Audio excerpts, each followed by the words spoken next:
بارگاہ میں خراج عقیدت پیش کرنے سے پہلے دیکھیں تو صحیح رب کائنات نے آپ کو اتنی پاک دامنی عطا کیوں فرمائی؟ رب کائنات نے آپ کے مرتبوں کو اتنا بلند و بالا کیوں بیان فرمایا؟ خداوند قدوس نے آپ کے منزل، آپ کے مقام اور مرتبے کو اتنا ارفع و اعلیٰ کیوں فرمایا؟ آپ کے والدین کی زندگی کا مطالعہ کریں۔ کون والد گرامی ہیں آپ کے جن کا نام ہی صالح ہے؟ شیخ ابو صالح جنگی دوست جن کا نام ہے، ماں کا نام کیا ہے؟ نام بھی اثر رکھا کرتے ہیں زندگی کے اندر۔ اسی لیے علماء کرام فرماتے ہیں، صوفیاء کرام فرماتے ہیں، جب تمہارے گھروں میں کوئی بچے پیدا ہوں تو ان بچوں کے نام دنیاوی ایک گھروں کے نام پر نہ رکھنا، ورنہ پھر پوری زندگی تمہیں نچاتے رہیں گے، پھر بڑھاپے میں تم اپنا بدن کی ٹھوکریں کھاتے پھرو گے، پھر وہ تمہاری اولادیں کسی دوسرے کے چکر میں پھنستی نظر آئیں گے۔ اگر تم چاہتے ہو کہ بڑھاپے میں تمہارے یہ نونہار، یہ تمہارے اندر جگر تمہیں اپنے سروں کا تاج بنا کر رکھے، تو تمہیں ان کے نام بچپنے میں صالحین کے نام پر رکھتے ہوں گے، تمہیں اپنی اولادوں کے نام صالح لوگوں کے نام پر رکھنا ہوں گے۔ کون ہے سیدنا وجہ اعظم کے والد؟ شیخ ابو صالح نام ہے نوجوان کا۔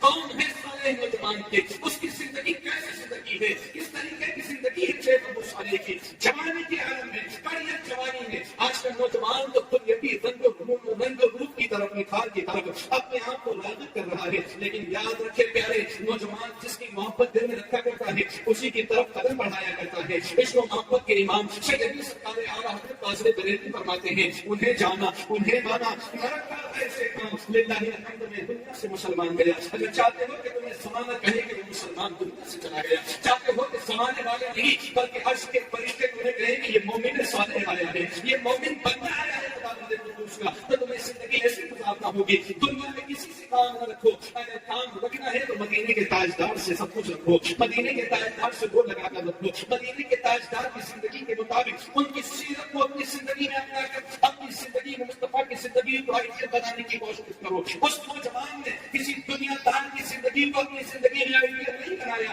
بلکہ اس نوجوان شیخ ابو صالح نے اپنی زندگی کے اندر ان کی زندگیوں کو آئیڈیل بنایا تھا جو ان سے پہلے صالحین بندے گزرے خداوند قدوس کے، جو صادقین بندے گزرے خداوند قدوس کے۔ ایسا پاک دامن نوجوان ہے، ایسا پاک سیرت نوجوان ہے، جب بھی قدم اٹھاتا ہے خوف خدا سے قدم درستے ہوئے نظر آتے ہیں، اس کا دل بارگاہ خداوندی کے اندر کھڑے ہونے کے ڈر سے درستا اور کانپتا نظر آتا ہے، اس کے راستے سے سفر کرتا کرتا وہ نوجوان ایک دریا کے کنارے پر سفر جاری کرتا ہے اپنا۔ ایک زندگی کا لمحہ یہ بھی گزرا اس کی زندگی کے اندر، بھوک کی شدت نے اسے تڑپایا ہے، بھوک تڑپا نہیں ہے اسے۔ آج کا نوجوان ہوتا نہ جانے کتنے بگے زمین لوگوں کی کھا کر پھر بھی وہ کہتا ہے کہ میں مومن ہوں، پھر بھی وہ دعویٰ کرتا ہے کہ میں جنتی ہوں، کبھی اس نے کوئی نماز وقت پر ادا نہیں ہو، نہ جانے کتنوں کا حق اس نے دبایا ہو، پھر بھی وہ کہتا ہے میں جنتی ہوں، میں جنتی ہوں، میں جنتی ہوں۔ یہ نوجوان وہ نوجوان تھا جس کی صبح اللہ کی یاد ہوتی ہے، جس کی شان رب کی رضا پر راضی دے کر پوری زندگی گزرتی ہے۔ اب ہر لمحہ یاد الہی، یاد مصطفیٰ مستغرق دے کر گزارنے والا نوجوان اس دریا کے کنارے چلا جا رہا ہے، بھوک کی شدت میں چوکا رکھتا ہے اسے۔ آج کا نوجوان ہوتا اگر وہ بھوک کے عالم میں ہوتا تو وہ یہ نہ دیکھتا کہ یہ حرام ہے یہ حلال ہے، وہ اس کو صرف اپنے بھوک کی شدت کو، اپنے بھوک کی پیاس کو، اپنے نفس کی آواز پر اس چیز کو اپنے بھوک کے ذریعے اپنے پیٹ تک پہنچانے کی کوشش کرتا۔ وہ مومن صالح بندہ ہے اللہ کا، وہ اللہ کے خوف سے برسنے والا بندہ ہے اللہ کا، وہ اللہ کے خوف میں ڈرنے والا اور بندہ، اپنی زندگی اللہ کے ڈر سے گزارنے والا بندہ۔ وہ شیخ ابو صالح نوجوان اس دریا کے کنارے دیکھتا ہے کہ اس پانی کو پی کر اپنی پیاس کو بجھا لوں، پانی پینے کے لیے بیٹھتا ہے، لیکن کیا دیکھا؟ ایک سیب بہتا ہوا اس پانی کے اندر آ رہا ہے۔ اس نوجوان کے نفس نے اس کی طرف راغب کیا اسے،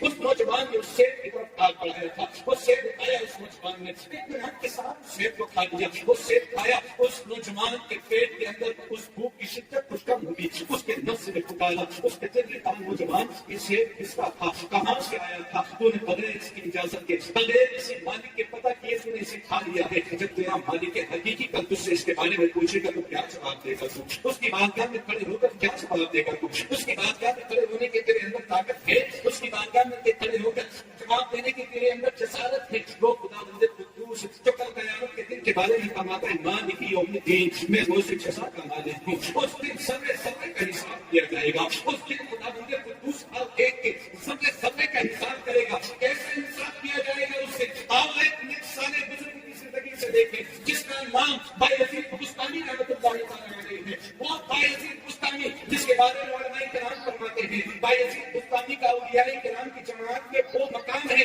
جیسا فرشتوں کی جماعت میں سیدنا جبرائیل امین کا مقام ہوا ہے۔ یہ ایک آئے کا بزرگ ہے اپنے وقت کا، جلیل القدر ولی ہے اللہ کا، اللہ کے ساتھ میں اپنے مریدین اپنے چاہنے والوں کے ساتھ میں ایک کساب کی دکان پر پہنچا. اس نے بستانی نے اس کساب کی دکان پر رکھے کہ اس گوشت پر ہاتھ رکھا اور اس کی قیمت کے بارے میں پوچھا. اس کساب نے جو قیمت تھی اس کی بتائی. آپ کو وہ قیمت میں چلی, آپ نے وہ گوشت نہ لیا, آپ باہر آ گئے. اب اللہ رب العزت کل قیامت کے دن کیسے انصاف فرمائے گا؟ وہ موسیقی حقیقی ہے, یاد رکھنا پیارے.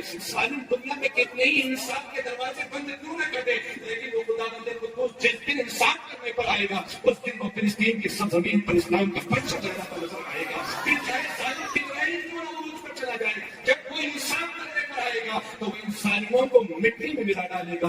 اس سے پہلے کئیوں نے اس رب کی ربوبیت کو چیلنج کرنے کی کوشش کی تھی. اس پروردگار عالم نے ان کی اوقات انہیں بتایا ایک کو لگڑے مچھر کے ذریعے ہلاک کر ڈالا ہے. اور اس پروردگار عالم نے جس نے اس رب کی ربوبیت کو چیلنج کرنے کا اعلان کیا تھا اور کہا انا ربکم الاعلی, میں تمہارا رب ہوں, اس پروردگار عالم نے اسی ظالم کو دریائے نیل میں ڈبو کر مار ڈالا.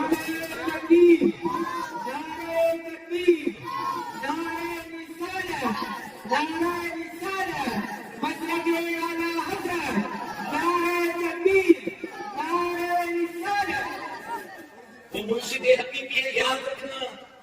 آج جتنے ظالم چاہیں پردے میں رہ کر ہنس رہے ہیں, انصاف کا دن جس دن قائم ہوگا اس کی طرف سے وہ سب کا انصاف دے گا. لیکن سلام ان ماؤں کی قرب پر, سلام ان نوجوانوں کی زندگیوں پر جن کے نگاہوں کے سامنے موت کھڑی ہے, لیکن ان کی سوالوں پر قرآن مقدس کی تلاوت جاری ہے. ہمیں ان کی زندگیوں سے سبق لینا چاہیے. اصل میں حقدار ہے وہ جنت کے, اصل میں حقدار ہے تو وہ عالم کے غلامی کا ثبوت دینے کے, اصل میں حقدار ہے وہ کہنے کے کہ اس کے رسول میں موت بھی قبول ہے. وہی حقدار ہے اس بات کے. ان کی نمازیں, ان کی تلاوتیں نہ کوئی سالم کا پل بند کر سکا ہے, نہ کسی سالم کی توپ بند کر سکی ہے. ہم نوجوانوں کا یہی نعرہ ہے, جو جان مانگے گے تو جان دیں گے, جو مال مانگے گے تو مال دیں گے. ہم سے یہاں کس طرح ہو سکے گا؟ ہم مصطفیٰ کا جاؤ چلا دیں گے, ہم مصطفیٰ کا دین تم سالموں کے ہاتھ میں نہیں دیں گے. ہم انصاف کی امید رکھتے ہیں اس رب سے. انصاف کرنے والا اگر کوئی ہے ہمارا تو صرف وہی مرشد حقیقی ہے جو ہمارا انصاف کرے گا. اور اسی سے امید ہے تمام لوگوں کو, سب چاہنے والے بھائی سنگھ مصطفیٰ فرماتے اس دن وہ سب کا حساب لے گا. اس قصاب کی دکان کے باہر نکلا وہ بندہ جاتا, ولی قانون بھی اپنے وقت کا, میرے دین کی جماعت ساتھ ہے, اور باہر نکل کر سالوں کا دکان کے باہر زمین کے ہاتھ مار کے رونے لگا. بھائی یزید تو حالات مسائے گا, بھائی یزید تیرا کیا ہوگا؟ رب کی بارگاہ میں دعا کر کے کہتا ہے مولا اپنے بندے بھائی یزید پر رحم فرما دے, اپنے بندے بھائی یزید سے کل قیامت کے دن حساب و کتاب نہ کرنا, اپنے بندے بھائی یزید کو معاف فرما دے. مریدین نے سارا دے کر چنے لگایا کہ ربی عمر کیا معاملہ ہے؟ آپ تو صرف دکان میں گئے, باہر آئے, دھونے کا سبب کیا ہے؟ آپ نے فرمایا تم نے صرف یہ دیکھا کہ میں اس کی دکان میں گیا اور کہا گیا, لیکن میں نے لوگ محسوس کی, لیکن میں نے وہ دن دیکھا ہے, میں اس دن کے بارے میں سوچ کر بول رہا ہوں جس دن اللہ رب العزت کے انصاف کا قرآن قائم فرمائے گا. اس دن سب کائنات ذرے کا حساب فرمائے گا. اس دن یہ کسار اس کے پاس ایک نیکی کر پڑ جائے گی. یہ بات ہے سمدیت کے اندر خدا بندے مدار کی بارگاہ میں کھڑا ہوگا اور میری طرف اشارہ کر کے کہے گا اے پروردگار عالم, تیرا یہ بندہ ایک دو میرے گوشت کی دکان پر آیا تھا, اس نے میرے گوشت کے بوتل پر ہاتھ رکھا تھا, اس نے گوشت بھی نہیں دیا, چوری بھی نہیں کی.